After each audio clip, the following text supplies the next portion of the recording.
nkwanirizaako omulabi waffe owa 3ABN Telefayina webala okwekuumira kweno kubanga ye Telefayina etuyigiriza ebingi bye twetaaga okumanya okubeezaawo obulamu bwaffe.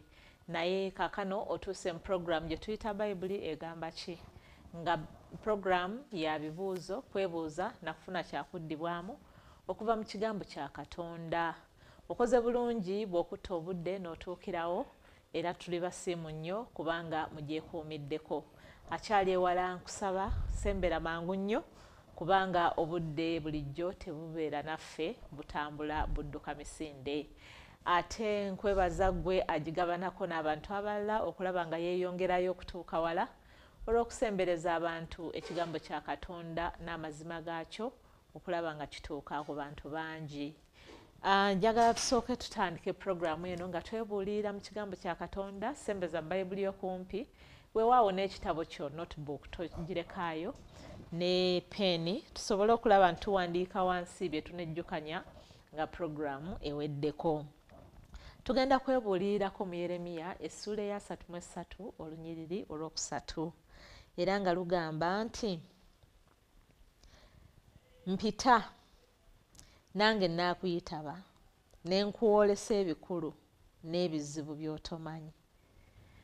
Oluwulidde mukwano gwange, Mukama agamba mpita, call me, muyite kubanga naye agambye yeeyamye mweteefuteefu okukulaga ebyo ebyebuziba by'otomanyi. Mu programu eno nno naffe twewaayo okulaba nga tukowoola Mukama okumuyita mu kigambo kye n'atuwa amazima ge era nga bwe tugafuna naffe bwe tugaleeta bukolokolo ne tugaleetera ku programu ne tugabasimba tusobole okugabanira awamu okulaba nga ffenna tuyiga ng'omubiri gwa Kristo, tuzimbibwe mu kigambo kye tusobole okukola obulungi obusaanira wansi w'enjuba n'okubyongerayo nga tubuulira ku balala ku bulungi bwa Mukama waffe. Webale nnyo okubeera ng'okola bw'otyo bw'oba ng'obadde si kyoliko mukwano, nkukubiriza weekubirize nnyo okubeera ng'osoma Bayibuli buli lunaku ebeera emmere yo y'omwoyo kubanga ng'omubiri bwe gwetaaga emmere ya buli lunaku n'amazzi okunywa, bw'otyo naawe bwe weetaaga ekigambo kya Katonda kubanga ye mmere etukkusa mu by'omwoyo ate era yemalawo ennyonta yaffe ey'omwoyo. Kale kyekuumiremu ne Mukama anaakola ekitundu kye mu ggwe. Maureen Namutebi nze ndiwo okugikutuusaako programu yaffe ey'olwaleero era mu studio siriimu nzekka natuuse dda n'omusumba Yobu Kimbugwe. Ssebo tusanyusa okukulabako. Kale nnyabo. Essebo. Ennyabo. Bali batya abeeka? Abeeka si babi. Essebo. Musulayo mutya. Mwetuli. Mukama yebale bakku. Mukama atusaasidde. Musumba ebiri ewaffe bye birina ewammwe eyo. Ebiriwa. Eby'obufuzi anti. Tuli mu kuzina budodi tuva wano ne tudda wali. Ebyobufuzi biri mu Uganda yonna. Biri mu Uganda yonna. Okay, madde manyi ffeffeka eno fe abalaba omusana. Namutwakidde. Okay. Kale ssebo musumba tulamusizeeko okubalabe baffe. Tulaba twagala okubalamusaako webale kwekuumira ku 3ABN TV ate webale kwekuumira ku programu eno Bayibuli egamba ki? Sa Mukama akuwa omukisa weeyongere okugigoberera, okugiwuliriza ate era n'ogigabanako ne bannaffe abalala.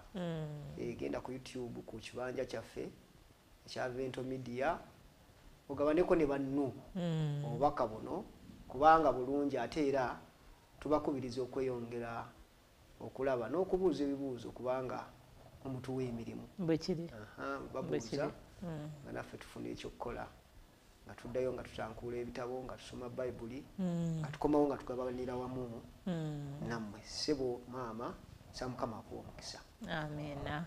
Tweyanza musumba ndowooza tuggulirewo n'okusaba ssebo. Okay. Katweyombeke tuweeyo okwebaza. Mukama Katonda kitaffe omwagalwa tukwebaza mukisa gw'otuwadde olwaleero okujja mu maaso go okuyiga ekigambo kyo. Tusaba kitaffe otuluŋŋamye buli omu alaba programu eno Katonda ffe omuwa omukisa naffe abagenda okuba nga tuteekebwateekebwa okwogera otuluŋŋamye buli kimu kikolebwa olw'okuweesa erinnya ly'ekitiibwa ku bwa Yesu Kristo Mukama waffe. Amiina. Amiina. Musumba ekibuuzo kyaffe ekyasoose omulabi waffe yatuweereza yagambye nti why did Jesus say that he was sent only to the lost sheep of Israel, yet he was meant to be a universal savior? Okay. Lwaki Yesu mu bigambo bye Eh. yatugamba nti ye yasindikibwa kulokola ndiga ezaabula mu nnyumba ya Isirayiri, Tyo. ate nga yali yateekebwateekebwa okuba omulokozi w'ensi yonna. Yokaana gwajulizaako nti laba omwana gw'endiga ogujjawo ebibi by'ensi. Kati lwaki ye nga ye mu bigambo bye yagamba nti yajja okulokola endiga ezaabula mu nnyumba ya Isirayiri? Okay. Essebo. Njagala nnyo okukozesa Bayibuli.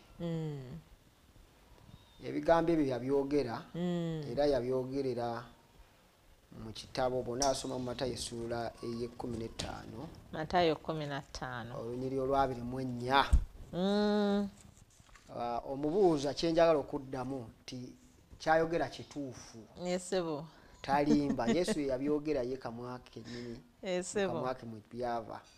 Naye n'addamu n'agamba nti saatumibwa wabula eri endiga ezaabula ez'omu nnyumba ya Isirayiri. Kaakati kyava abuuza nti owaayi. Bw'abanga yali mulokozi waffe ffenna, ate wano lwaki alabika nga atusosodde ffenna? Gamba ffe tumwesibako. Tuyinza n'okuba nga ffe tumwesibako nti ali universal.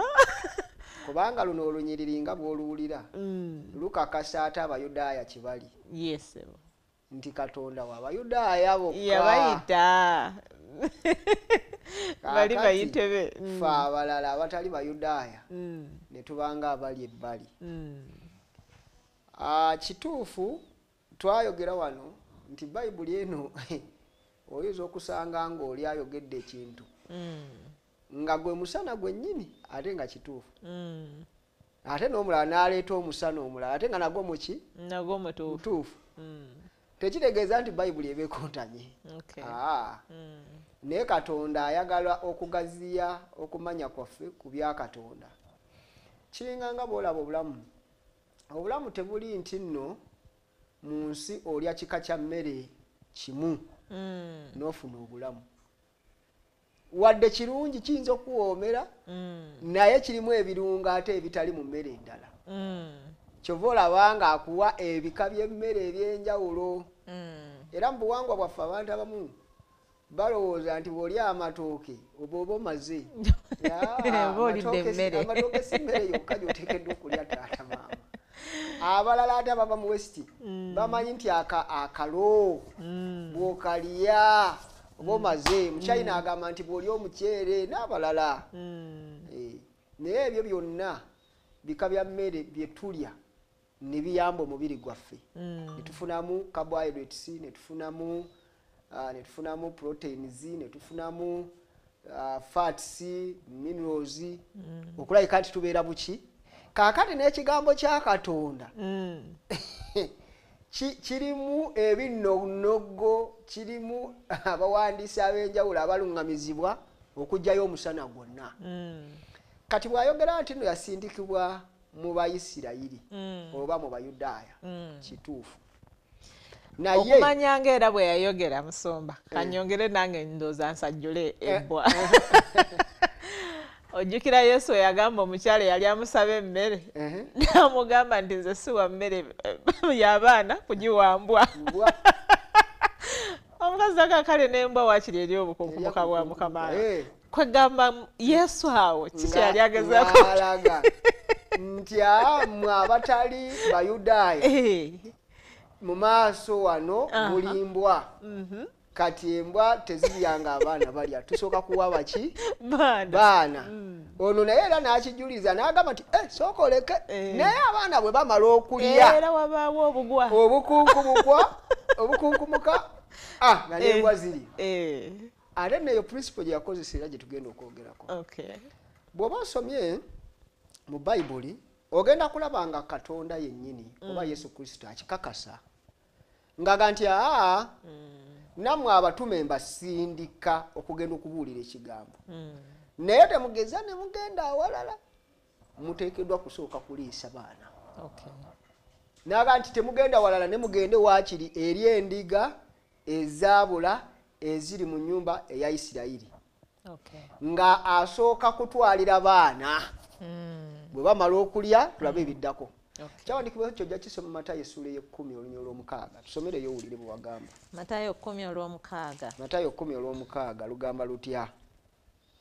Luno agamba nti naye waakiri mugende eri endiga ezaabula ez'omu nnyumba ya Isirayiri. Waakiri mugende eri endiga ezaabula. Bw'ona asoma noveno wansi agamba nti sibasindika walala, musooke munoonye abantu abayitibwa Abayisirayiri, mubayigirize abo bategeere ekigambo. Era waliwo ensonga lwaki yayogera bw'atyo. Yesu Kristo bwe yajja Abayudaaya baali tebamukkiriza era tebaamumanya. Enzaalibwa gye yazaalibwamu tebagitegeera. Obulombolombo bwe baali bakutte n'obuwangwa bwabwe bwali bubakyamiza nga bavudde nga baviiridde ddala ku mulamwa. Kati nga Katonda atannaba kuwambagatanya n'abalala ng'asooka kukwasaganya, yali ayagala kusooka kukwasaganya bano bakutegeere kubanga be bayitebe okuviira ddala mu lubereberye. Kaakati waliwo ebintu ebitali byange nono principle nnungi era nkulu. Simanyi oba wali osogoddeko ku mubisi. Mbuuza gwe maama. Esebo. Wali osogoddeko omubisi? Esebo. Waliwo yayimba nti kabisi kandagala. Kandagala omubisi bakwata amenvu ne bagateeka mu seffuliya oba ne bagateeka mu lukyatya oba mu lyato. Naye njala kwogera kala eryato sigumanyi. Manyi gwa seffuliya. Gogo lutyatya gumanyi. Naguso gumanyi. Kaakati bwe tufuna amenvu ne tugasusa tufuna essubi. Oyinza okukozesa olusenke, oyinza okukozesa kalenziwe, oyinza okukozesa oba abamu bagita mbubbu. Embubbu kyanjawulo n'ebirala byesoogedde. Oba kale endagala. Ne bw'otandika okusogola n'onyiga amenvu tonyiga bitundu byonna. Obaako ekitundu ky'okwasaganya w'otandikira n'onyiga ekyo n'osogola ekyo mpaka lwe kireeta omubisi. N'ogenda ng'oyongerako wano ng'omaze okunywezaawo. Kaakati mu nkola ya Katonda enkola ye ey'okukola emirimu gye agikola ayina w'atandikidde center point. N'agenda ng'alya. Katonda ono bw'oba omulabi wano yajja n'agamba Ibulayimu njala kubeera Katonda wo. Ibulayimu yamusanga alina bakatonda abalala ne bajjajjaabe bye basinza. Nanti nange njagala nzije mbeere Katonda wo. N'abeera Katonda ow'ennyumba ya Ibulayimu. Ibulayimu n'agamba nti nze mbadde tulina wano Katonda tubadde tusaba bwe tubaagala nga wano tugamba bwe twagala Mukasa bwe twagala enkuba tugenda wa Mukasa. Musooke we w'enkuba. Kibuukayo waaki? Musooke we w'enkuba. Mukasa wa nnyanja. Ddungu n'aba wa kuyiga. Kibuuka oyo mu mbaale, Ddungu muyizzi. Kati buli omu Katonda yabeerangako amaanyi g'akola okuwa omukisa. Kati Katonda n'agamba nti nze ebyo byonna nja bikolako. Abo ba Katonda bonna bye bakuwa nze nja bikuwa. Kati osobola obimpa ebyo. N'afuuka Katonda ow'ennyumba. N'ava mu nnyumba n'atondawo eggwanga Isirayiri. Kati bw'alivaamu n'alyoka yeeyongera okwegazaanya atandika bw'atyo. Kati wano bw'abanga aleese obwakabaka obupya okulabika nti atambula mu nsi yonna kyali kimugwanira okusooka mu Bayisirayiri. Kubanga baalondebwa. Bw'ona asoma mu kitabo ky'Abaluumi essuula ey'okusatu Pawulo abuuza nti okukomola kutugasa ki oba kuyina omugaso? Ye Omuyudaaya alina kyasinga atali Muyudaaya. N'agamba nti kugasa nnyo era ba mugaso kubanga be baateresebwa ebyama bya Katonda. Somayo owulire. Baluumi. Essuula ya kusatu osoma olunyiriri olusooka n'olwokubiri. Agamba bw'ati. Agamba atya? Kale Omuyudaaya asinga atya? Oba n'okukomolebwa kugasa ki? olwokubiri Eh. kugasa nnyo mu bigambo byonna Aha. ekyolubereberye kubanga baateresebwa Katonda bye yayogera. Kugasa nnyo kubanga Abayudaaya be baateresebwa ebyama bya Katonda byonna. Kati Katonda nga tannaba kunoonya abalala bagenda okusaggula asooka abaateresebwa ebyama. Kubanga bwana agenda ate n'atandikira mu baamawanga bano abaze nga bagwa naye ebigo abagiye mu Misiri abayita mu baamawanga nga tebategedde tajja kubanga kwegamba byakoze tebiriiyo. Kyava agamba Abayudaaya bano bayise nti nga temunnaba kuwambagatanya mirimu mirala munoonyeze ab'omu nnyumba abaabula Abayisirayiri. Era bw'oba osomye obunnabbi bwa Danyeri ogenda kulaba nga Abayisirayiri baaweebwa emyaka 3.5. Enjiri kadingidi yakuutibwa Yesu Kristo bwe yamala okuva ku nsi baabuulira Abayisirayiri ne babanoonya emyaka 3.5 nga bababuulira mpaka Abayisirayiri lwe bagamba nti nedda ffe twetamiddwa obusajja buno tutandika obbanoonya obbatta ne batandikira ku Stephen oba Stefano bwe bamukuba amayinja bwe bati ne kabeera akabonero akagamba nti ffe tubikooye ebya Katonda kati awo tubivuddemu mubitadde n'alyoka anoonya abaamawanga. Lwaki agamba nti saatumibwa wantu walala lwa nsonga nti Abayisirayiri baali bateekeddwa okusooka okumatira n'abawa emmere eno bwe bamala okugirya ne bagikkuta ne batama ne batandika okutta abantu be n'alyoka atambula ate agende mu baamawanga. Era bw'ona asoma mu kitabo ekiyitibwa ekya Timoseewo essuula ey'okutaano olunya olw'omunaana agenda kukugamba nti bw'obanga okola ekintu ekirala ng'omukristaayo weewalanga okugenda ku muliraanwa oba ku muliraano okumukolera ebirungi ng'ewaka bakaaba enjala. Ngisooka osomeyo olunyiriri Timoseewo ekyokumeka kisooka essuula yakutaano olunyiriri olw'omunaana Timoseewo ekisooka essuula 5:8 agamba atya? Ekisooka 5:8 agamba nti naye omuntu yenna bw'atajjanjaba babe n'okusinga ab'omu nnyumba ye nga yeegaanye okukkiriza era nga ye mubi okusinga abatakkiriza. Waliwo abantu abakusanyula nga bw'afuna ebintu alaga nti ate bamuliraanwa balungi nnyo. Gy'asookera eno bali bubi abaana bakaaba bafa enjala wabula ali mu kuliisa b'ebweru atofaayo ng'ali babweru. Ab'ebweru bw'obayamba kirungi naye bw'obayamba ate abawo ne bafuuka ababbi by'okoze biba tebiriimu. Kati principle ya Katonda egamba nti nga tonnabagenda kutegeeza balala ab'ewaka bo bategedde musookere mu Buyudaaya.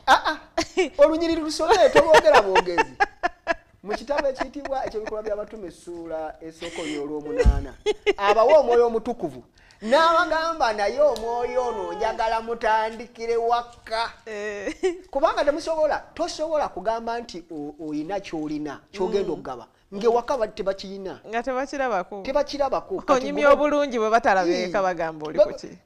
Era bangi abagenda ku bituuti ne babuulira ng'eno ab'ewaka bakontola nti ne bannaye kiki kyagamba omukyala yakontola ewaka mukadde yabuulira singa bw'abyogera bw'abikola ate omuntu ne bw'owulira Samuli n'owulira essaawa 2 namba oli n'akontola ekontola yeewewaka yennyini nti byonna babiyiyemu amazzi. Okitegedde? Kati owewaka waakuteeramu in fact omuntu ampaako obujulizi ensi nekkiriza ye mukyala wange bw'agamba nti oyo kikolebwe oba ali bwati ne bwati tewali ayinza gaana omwana bwampa kubanga weewewaka gwembeera naye kati ogenda otya eri mu baamawanga ng'abewaka tebannaba kukitegeera ky'ogamba.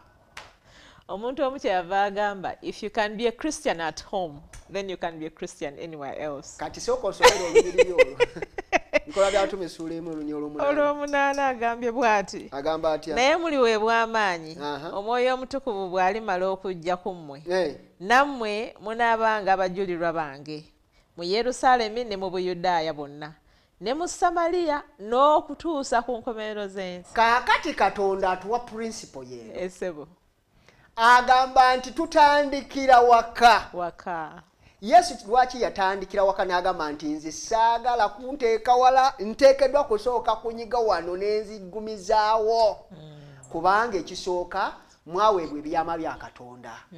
Bwe mbanga naakola omulimu bano abaaweebwa ebyama bya Katonda kabasooke balye bakkute bwe bamala okulya ne bakkuta ne mbakkusa nze ndi mukakafu nga bagenda kutandikira mu Yerusaalemi. Bave mu Yerusaalemi bagende mu Buyudaaya. Bave mu Buyudaaya bagende mu Samaliya.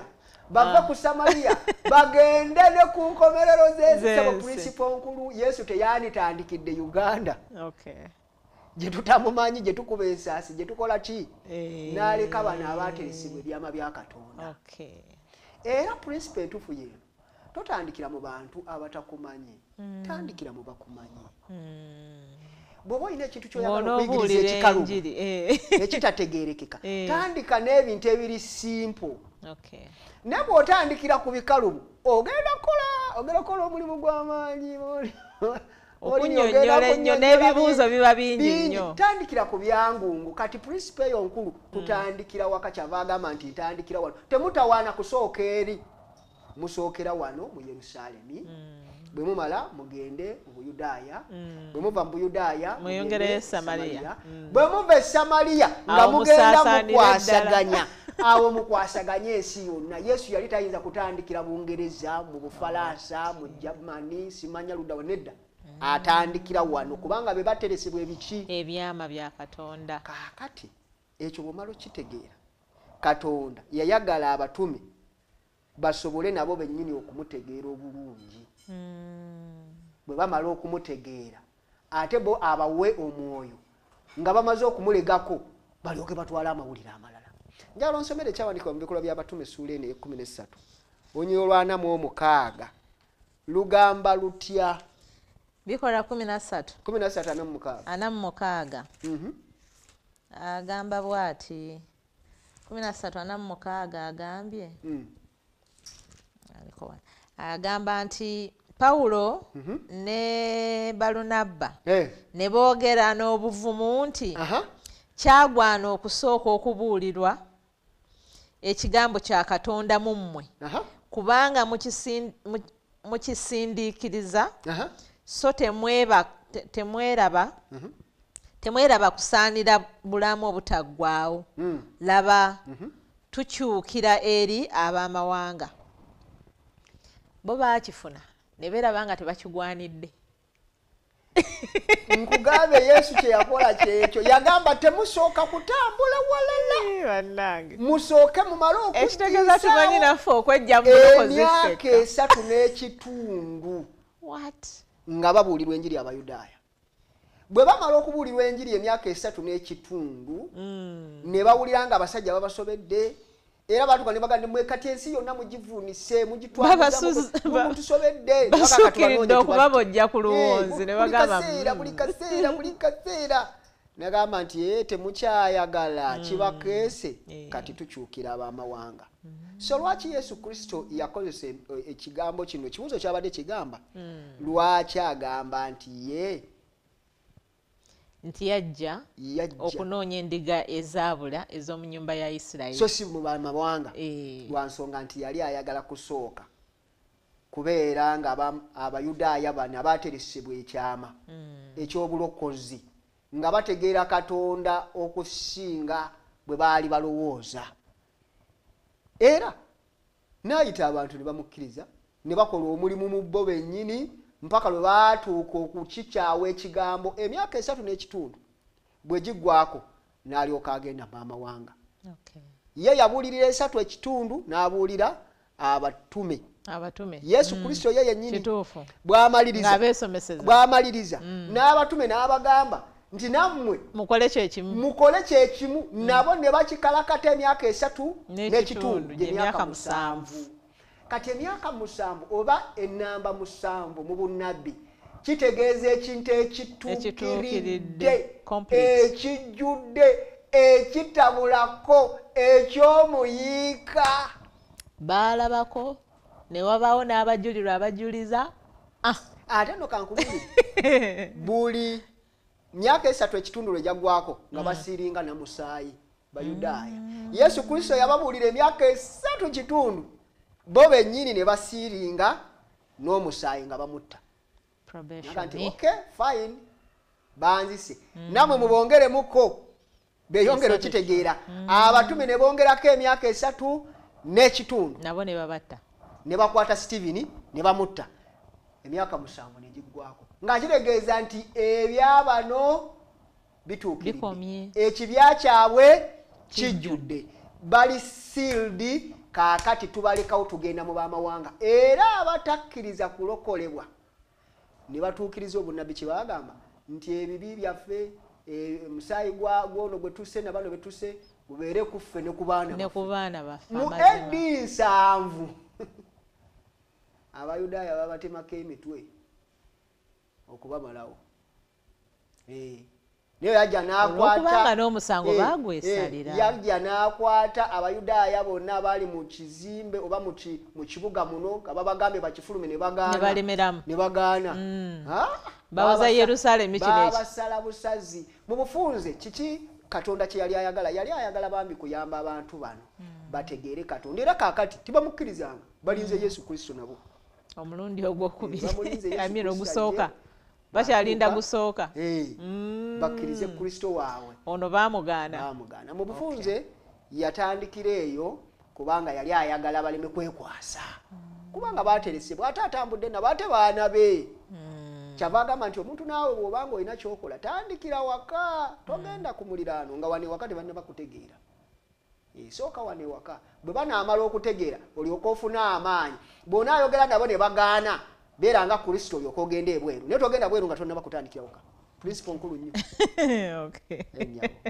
tweyanza nnyo tweyanzeege musumba mukwano gwange ebigambo ndowooza obiwulidde principle enkulu gye tuyizeewo wano nti Katonda alina waatandikira ndowooza era nga musumba bwakimenyeemenye yatandika ng'ayagala okujjamu ffe abantu okuddamu okumutegeera oluvannyuma lw'okubula kwonna amataba na biki byonna byonna n'ayagala okuyita mu Ibulayimu kyetuva tuwulira nga bagamba Katonda wa Ibulayimu Katonda wa Yakobo Katonda wa Isaaka ne Yakobo kwegamba n'asooka okubeera family God Katonda ow'ennyumba bano bwe bakola ekitundu kyabwe nga bamutegedde ne bamutwala ebweru ndowooza gye tulabira ng'agenze ne Misiri ne bamubuulirako ku b'emisiri okuyita mu buweereza bwa Yusufu n'abalala kati olaba Katonda bw'agenda agaziwa kubanga twagambye nti he was meant to be a universal God naye alina okubaako waatandikira yatandikira ku Ibulayimu n'ayita mu zadde lya Ibulayimu n'agenda ng'ategeeza ensi ne bagenda mu Misiri bavudde Misiri bagenze mu Kanani ekisuubize eyo yonna nga Katonda agezaako okulya ensi kwegamba ekikulu nga kyagezaako okulaga nti bano bwe banaamutegeera be bagenda okumufulumya bamunnyonnyole mu balala abatannaba kumumanya kati bano abayateresebwa ebyama bye yatandika nabo buvunaanyizibwa bwabwe okugenda nga babuulira ku byama ebyo abalala balokolebwe so kyavudde musumba atukkaatiza ffe naffe n'atugamba obulokozi kabusookere mu nnyumba yaffe busookere awaka bwe bunaategeerekeka mu maka bujja kutuuka mu balirwana ate bulyoke bweyongerayo ne ku balirwana b'abalirwana paka bwe bunaatuuka ku nkomerero y'ensi naye kye tuyizeemu tandikira ne w'omanyi tandikira mu nnyumbayo in fact tandika naawe ogende kuba mu nnyumbayo olyoka osaasaanira ensi yonna tweyanziza nnyo musumba tweyanzeege kati ekyo tekitegeeza nti ffenna twali tetulina kubalibwa mu mugendo guno naye ndowooza kitegeeza nti Katonda alina we yali alina okutandikira asobole okutuuka ku ffenna nga bwe tuli eno kale weebalire naawe ku kitundu ku bantu ab'ennyumba ya Isirayiri Mukama be yajja okulokola kubanga ate era ffe Isirayiri ey'omwoyo naye bwe tunaamugaana ndabyewo nange wano akantu probation clauses waliwo ekiseera ekyokuggalawo ekiseera ekyekisa bwe tunaakola bye tukoze ne Mukama ng'atukalakasa enjiri ye n'agamba ffe ne tugamba nti tugikuse tugikooye, teri kirala kyagenda kuzzaako wabula okusiiringa ensi eno n'okugiggalawo kubanga tuli mu biseera bya luvannyuma. Naye Mukama atusaasire, asaasire nze naawe, tukole okusalawo okulungi nti ekiseera kino eky'ekisa nga kiweddeko, ng'amaze okwogera ebigambo biri nti kiwedde, omusirusiru kaasigale nga musirusiru, omugwagwa nga mugwaga, naye omugezi asigale nga mugezi. Nsaba obeere mu bagezi abalibeerawo ab'okulokolebwa. Mukama akuwa omukisa. Nga tetunagenda ku kibuuzo kiddako, katisooke tunywe ku lwendo lw'amazzi tukomewo.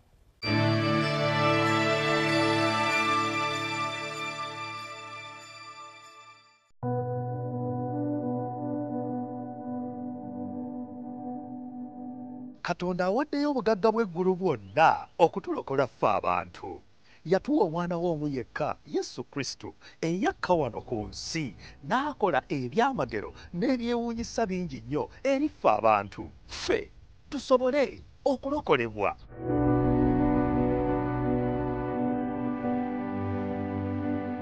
N'olw'ensonga eyo tuzzibwamu amaanyi olw'emikisa gye tufuna okuva eri Katonda. Okuwandiika ebipande nga tuwaayo olugero lwaffe olw'ebirungi Mukama Katonda by'atukoledde, nga tumujulira. Njagala kukakasa nti tolwana nange. Olwana ne Katonda wange. Program Julira Mukama wano ku 3ABN TV, weeri okuwa omukisa okujulira Mukama Katonda byakukoledde eri abantu bategeere Katonda oyo akola obulamu bwaffe, okutandika n'essaawa emu ey'akawungeezi okuva ku ssaawa 2 buli Saturday. Nange omwanjuzi wo Dembe Herbert wano ku 3ABN TV, obubaka obutajubbwa.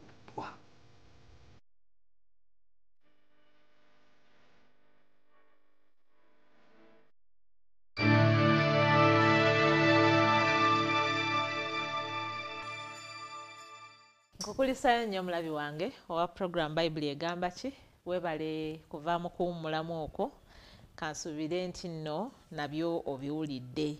Tugenda mu maaso n'ekibuuzo kyaffe ekirala ekigamba nti if Jesus was God, why did he refer to himself as a servant and a prophet?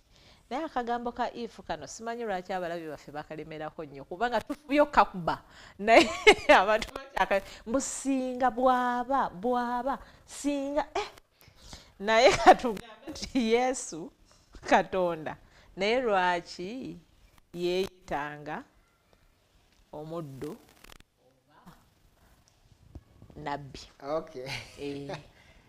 Kubanga ka ifu ako tugezezaako kannyonnyola gye tuvudde yonna abantu badde nga bazze bakakozesa if Jesus was God, if God was if kati twagala tukagobere dda mu programu eno tugambe Katonda lwaki yakolanga ebintu bw'ati. Okay. Kati wano tugambye nti Yesu Katonda ate lwaki ye yeeyitanga muweereza oba muddu oba nabbi.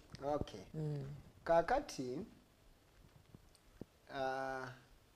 ekigambo ky'omusaalaba oba obulokozi bwaffe tugenda kiyigako obulamu bwonna obw'emirembe n'emirembe.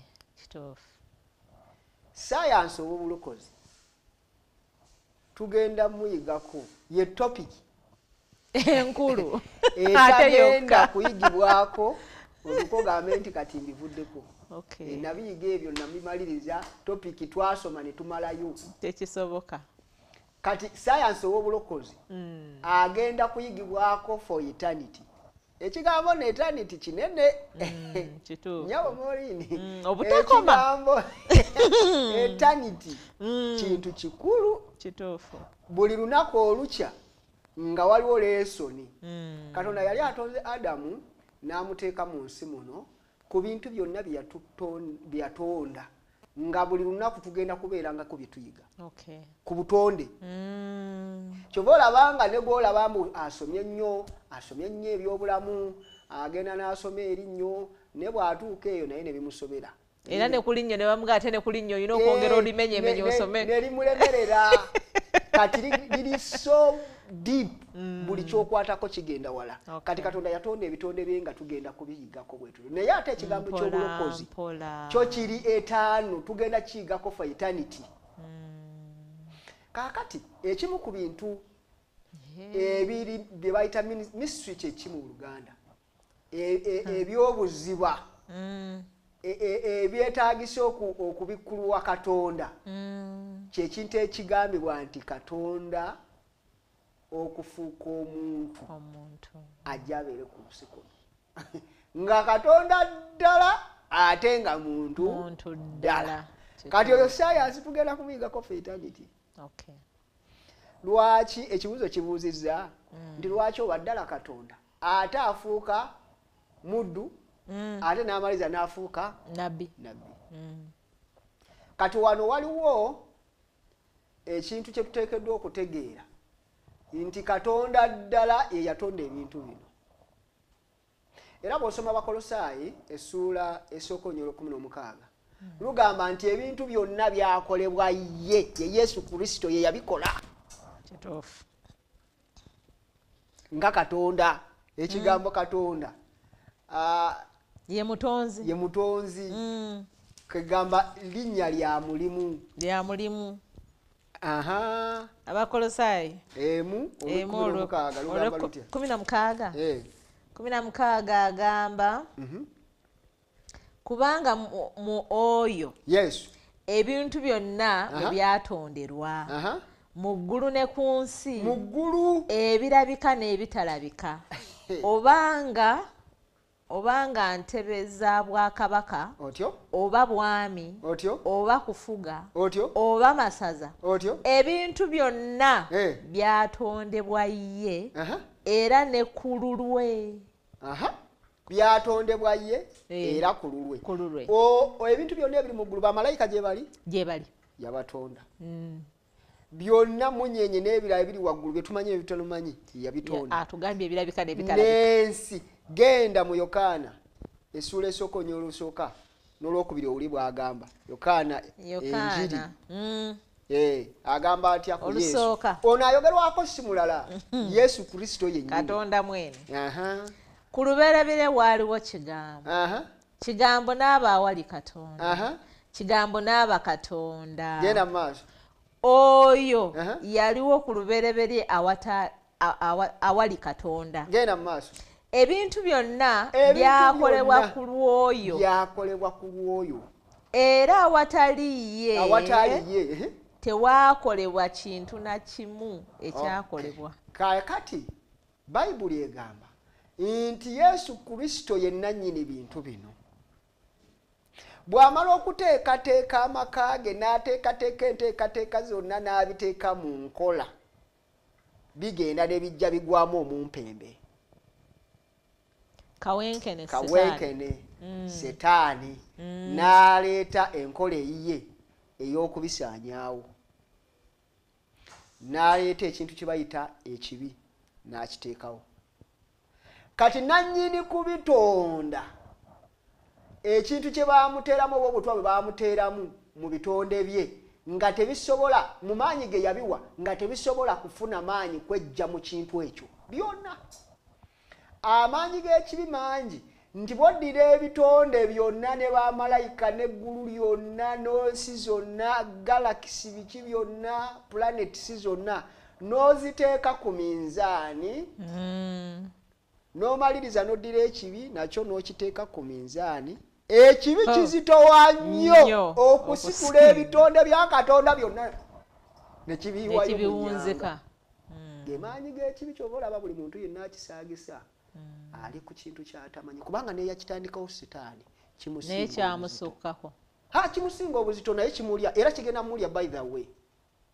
Kati ekibi kintu kinene nnyo kati asobola okuyimirira ku minzaani n'abanga tabalansinga kibi nti babalansinge naye n'akisitula n'akiwiwe ye Katonda yekke yatonda ebintu byonna. Kati ekibi kye kyali kyetaaga kyali kyagala kujjawo obutonde bwonna ng'agenda okusigala waali ogwo Katonda yekka. Kati kitegeeza nti ono eyakitandikawo naye kyali kigenda mulya. Katonda yekka yaba akola ki? Yaba asigalawo yekka. Kyekitegeeza Musumba nti n'ebitonde ebirala byonna bikaaba olw'ekibi kino Baluumi 8 bisinda. Kubanga ekibi kino bwe kyajja kujjawo bitonde bya Katonda byonna bamalayika. Nono yennyini kawenkene Setaani naye kimuliiramu n'agenda kuba nakyo kitonde. Kituufu. Kati Katonda ye Katonda tumukkiriza ffe tukkiriza Katonda kubanga Katonda ye Katonda. Ye Katonda alaba ebintu ebizibu n'abiyingiramu n'akomawo nga wiina. Ng'awangudde. Era singa yali atitiridde ekintu kye bayita ekibi teyandibadde Katonda. Gwe bikutawaanya kubanga oli muntu. Ne maaso ga Katonda agamba nti ayinza byonna. Ayina amagezi ku buli kintu kyonna. Kye yakola n'agamba nti ekyo ekibi kitta. Nze nja kukkiriza kinzite n'ebitonde byange tekijja kubitta. Sayansi w'obulokozi omusaalaba chapter kyakuyiga ne bamalayika. Bayibuli egamba nti ffe twafuuka ebyerolerwa kubanga ffe tuli mu kisaawe ffe tuzannya omupiira bali ba spectators beewuunya balinda omupiira gye gunaggwera. Fe tuli mu kisaawe naye nga nabo lesoni bagenda kuyiga for eternity. Olw'ekintu kino kye bayita ekibi. Kati Katonda okuva mu bwakatonda bwe yatonda afuuka omuntu ekyo nakyo kintu kirala, it is a mystery. Naye teyafuuka bufuusi muntu. Bayibuli egamba nti yakka n'ava ku ddala ery'omuntu nakkirira afuuka omuddu kubanga omuddu ye yali asinga okunyoomebwa alyoka akwata amaanyi g'ekibi. Ekimujja ku bwakatonda afuuka omuddu okuyamba n'abantu abasingayo okuba wansi ennyo kubanga singa tafuuse muddu abaddu bandibadde basigaddewo. Bandigambye Katonda waabali. Nga waabagagga abayinawo nga waaba abasobola okubaako kye bakola naye ate afugiddwa obuddu aba teyeesalirawo. Kati nga kyagamba nti ekibi kitufuula abaddu baakyo. Kati naye nakkira wansi nakkanyo wansi n'afuuka omuddu asobole n'okulokola abaki? Abaddu. Kaakati ekyo bwe kivaawo lwaki ate afuuka Katonda n'avaayo n'afuuka nnabbi? Ogenda kunsomera mu kitabo ekiyitibwa ekya Isaaya Samwiri ekisooka essuula 9 olunyiriri olw'omwenda okunnyonnyola ekigambo nnabbi kitegeeza ki? Makulu gaakyo kye ki? Tulyoke tubuuze lwaki ate afuuka nnabbi kubanga tulabye yajja afuuka omuddu asobolere ddala okusima ekibi ekyatufuula abaddu akiwambe kubanga ye muddu w'abaddu bonna. Kituufu. Agamba atya? 9 olw'omwenda. Agamba bw'ati.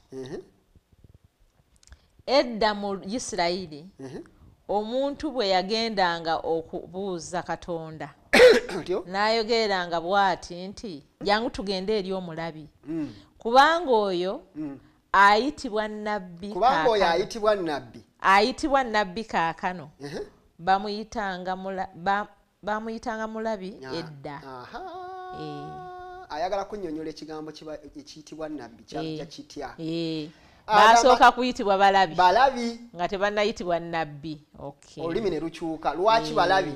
Kubanga be babeeranga ne Katonda n'abalaga bye bateekeddwa okubuulira abantu. First witness. Kati ne bafuuka abalabi abalaba Katonda by'ayagala abantu bakole. Kiringa kabaka. Ekigambo kabaka wano mu Buganda kitegeeza nti ono yabaka obubaka obube wa Katonda n'abuwa abantu bano abo wansi. Kati kabaka wano mu Buganda naye yabeeranga nga nnabbi wa Katonda. Abaka obubaka n'abutegeeza wano n'abaka obubaka. Kati singa tubadde eri yandibadde kabaka nnabbi kubanga oli bwe yalabanga Katonda kyagambye n'alyoka akikola ki? N'akitegeeza abantu ne bamugoberera. Yensonga lwaki bakabaka abamu balinganga bannabbi. Bakabaka abo abagoberera Katonda. Abo naye kati ate wekyajja wano mu Buganda komanyi emirembe bwe gigera gikyuka naye nga kabaka ge makulu gaakyo babaka obubaka ne babuleetera Katonda abantu. Kaakati Yesu Kristo lwaki afuuka nabbi? Kubanga ye mulabi asinga abalabi bonna kubikwatako Katonda. Era bonna asoma ku ssuula eno esooka olunyiriri olusooka lugamba nti okubikkulirwa kwa Katonda, okubikwa kwa Yesu Kristo Katonda kwe yamuwa. Okubikkulirwa kwa Katonda kwa Yesu Kristo Katonda kwe yamuwa akuleeta eri. Okubikkulirwa kwa Yesu Kristo Katonda kwe yamuwa okulaga abaddu be ebigwanira okubaawo amangu. Kati kuno kubikkulirwa kwa Katonda naye nga akubikkulira Yesu Kristo, Kristo asobola okuleeta. Kati Yesu Kristo ye mulabi asooka. Ye kabaka asooka okubaka obubaka buno abuleeta eri abantu. Kati afuuka omulabi asinga okulaba. Bonna asoma kubikkulira agamba nti alina amaaso ge galaba galimu ekintu. Bano abasinga kati bakozesa sisi kamera zino kamera ezikola ne ziraba ebintu ebyewala ne bakozesa obaoliawo n'ebitangaazi ziri eziraba ne mu byenda ne balaba microscopes ne ziraba naye tewali alina liiso liraba kusinga Yesu. Kati nga nnabbi omulabi ng'alabye ebyewa Katonda n'atugonzezaamu tetulina linnya ddala tusobola kumuwa. Kati kyava afuuka omulabi waffe bonna yamanyi byonna akebera n'amanya. In fact amanyi ne byogenda okukola abiraba nga tonanabikola. Agamba nti ne boona agenda mu nzikiza kalibobbo ne boona agenda wansi mu nnyanja ne booligenda eyo waggulu tewali gy'oyinza ne mu birowoozo byo alaba n'ebirowoozo abimanyi. Kati oyo ye mulabi asooka ye nabbi waffe. Kati nabbi mukiraba bulala mbwalagula ebigenda okubeerawo ojja kubeera kino nedda ekyo kirala waliwo kye bayita okulaba era okumanyanga musumba yalaba ne mu lubereberye luli yalaba n'agamba temugulyangako lwe muligulyako temulirebako fa kubanga era naye akiraba kijja naye n'atulabulirawo mu lubereberye nti bannange mbalabula temugulyangako. Kaakati ffe tulina omulabi waffe ye Yesu Kristo yatunula yeyo maaso n'atulaga ebigenda mu maaso n'atugamba toyitawo tetubuuza ffe tetubuuza tugoberera mulabi waffe ye nabbi waffe abasigale tugoberera bulungi. So mu bufunzi muddu nnyo kubanga ateekeddwa okuba yakkanakkirira wansi n'atuuka n'okukomera ku musalaba. Emisumaali egimukomerera giva mu ttaka lye yatonda. Emiti kwe bamuteeka ye yagitonda. Engalo ezimukomerera ye yazitonda. Buli kimu n'afuuka atasoboka asooka anunula ebitonde byonna kubanga Setaani kye yali aleese yali takimanyi. Kyava asigukulula n'agamba kati mpeereddwa obuyinza bw'avaayo ati. Topiki y'omusalaba tujja giyigako for eternity. Amiina.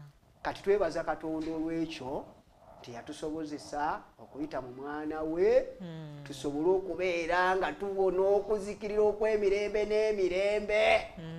Kiwulidde mukwano? Kaakati ekyo kye kimufuula kabaka w'abakabaka, abaka obubaka, omulabi, nabbi, omuddu, kubanga agamba nti ye teyajja na kuweerezebwa.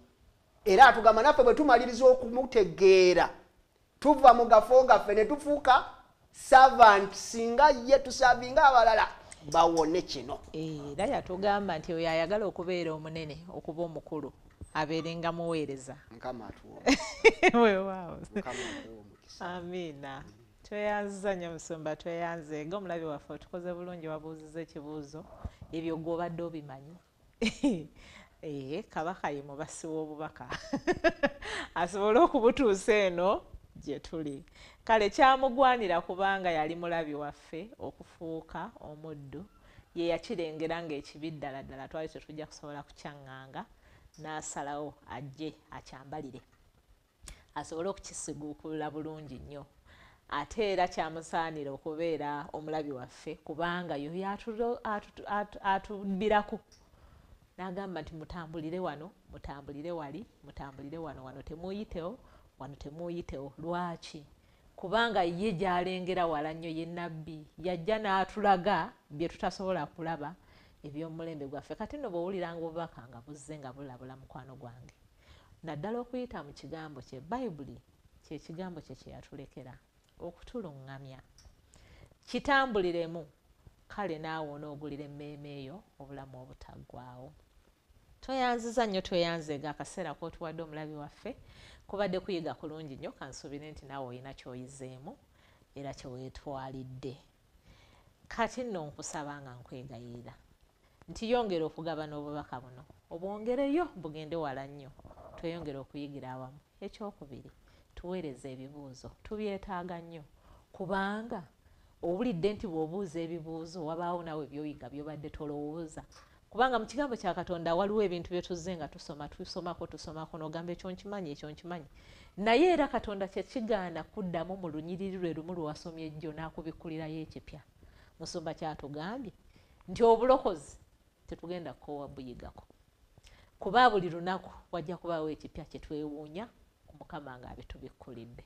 Kale weeyongere okuyiga, weeyongere okwekuumira kweno, ate era n'okugigabanyizaako n'abantu abalala. Tweyanziza nnyo, tweyanzeege.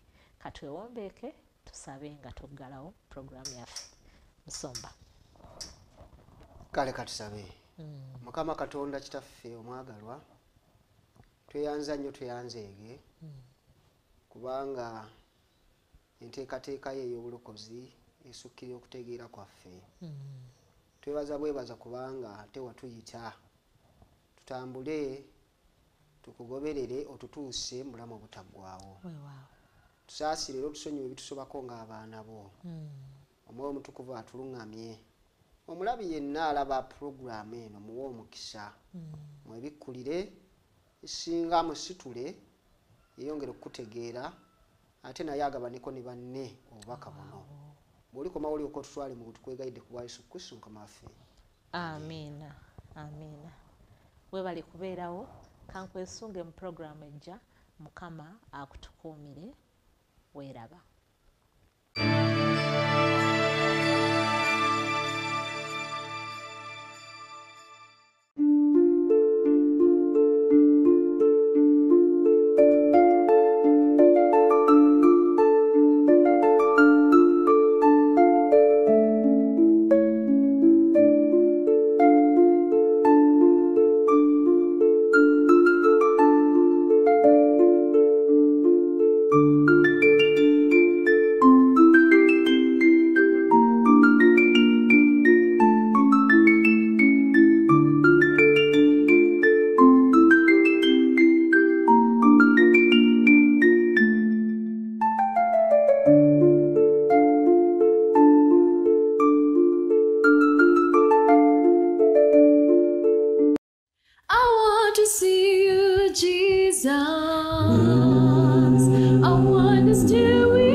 Show me the way, Lord. Sometimes I go far away from you.